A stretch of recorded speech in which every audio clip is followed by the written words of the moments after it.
Buenas, ¿cómo andan? Bueno, tocó Flor otra vez, no les queda otra, pero tengo una novedad para ustedes. Hoy vamos a empezar con una nueva carta de Pablo, la carta de 1 Corintios, porque son 2 cartas de Pablo hacia las iglesias de Corintios.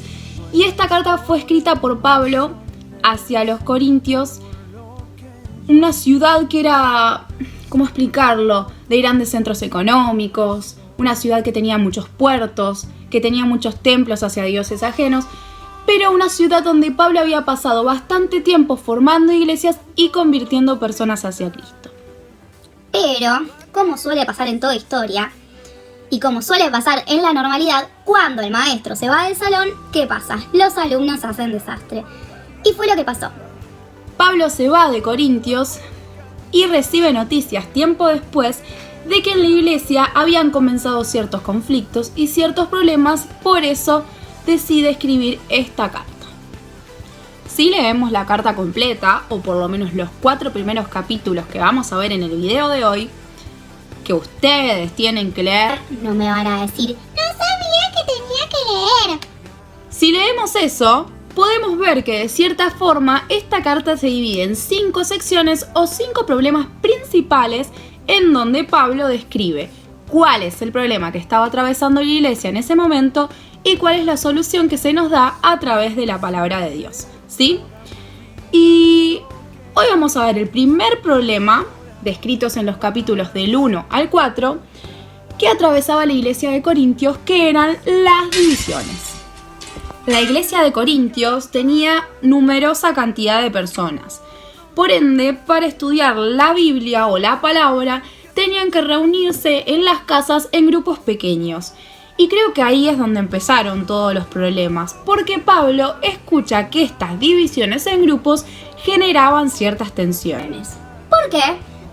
Cada grupo formado tenía un maestro o un líder. Algunos decían que eran de Pablo, otros decían que eran de Pedro, otros decían que eran de Apolo. Y esas diferencias entre grupos se empezaron a sentir. Había favoritismos, envidias, celos.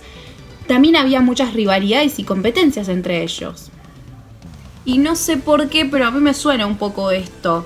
Divisiones, diferencias entre los grupos, rivalidades, ganas de popularidad, favoritismos, envidias, celos. Son cosas que llevan a las divisiones, ¿no?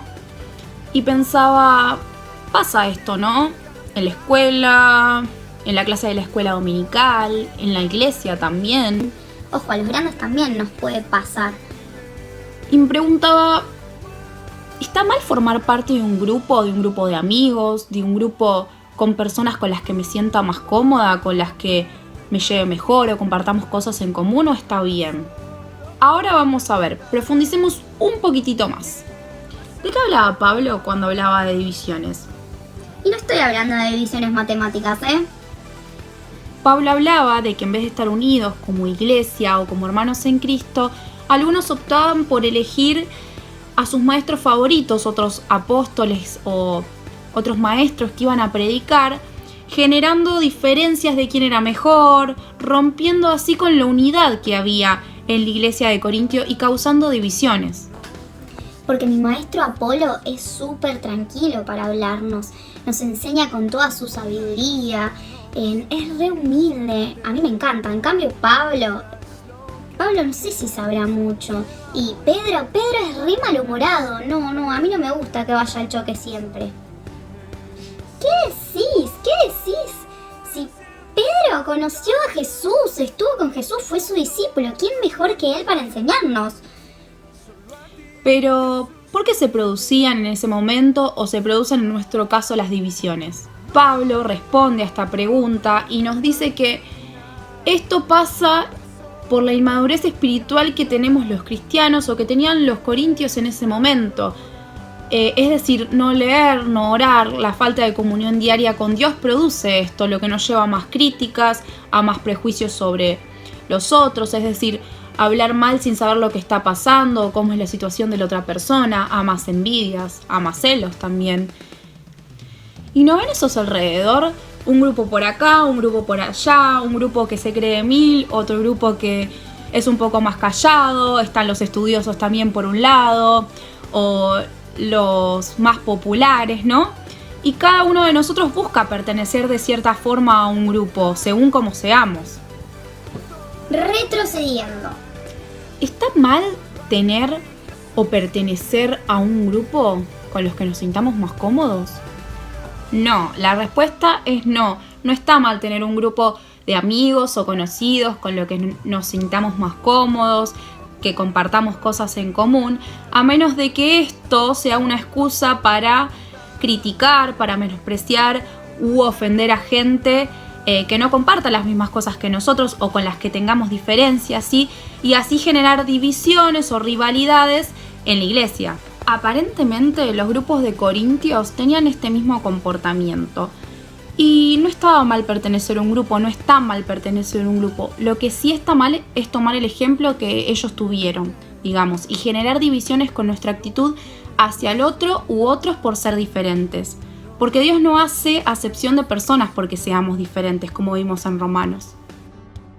Que ellos habían perdido quién era el centro de sus vidas, de su grupo y de su iglesia, que es el Señor Jesús. Y Dios quiere que tengamos nuestra mente puesta en eso, en que el Señor Jesús es y debe ser el centro de nuestra vida siempre, y no un pastor, un amigo o un hermano. ¿Estoy yo generando alguna división? ¿Miro antes los errores del otro y no los míos y me comparo?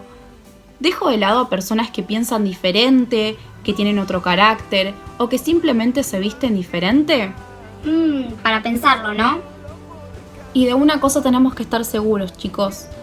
Crear divisiones, hacer de lado a otros, competir, criticar porque no se visten con la última moda, es pecado. Y Dios no quiere eso. Dios nos pide a nosotros que generemos unidad y que pongamos siempre como centro a Jesús. La iglesia, la clase, somos una unidad. Somos un conjunto de personas totalmente diferentes a veces, pero que tenemos una misma fe y una misma creencia en Jesús y en lo que hizo en la cruz por nosotros. Y todos, absolutamente todos, por más diferentes que seamos, tenemos el mismo valor e importancia ante los ojos de Dios, aunque cumplamos diferentes funciones también. Resumiendo y terminamos. Dios no hace distinción de personas.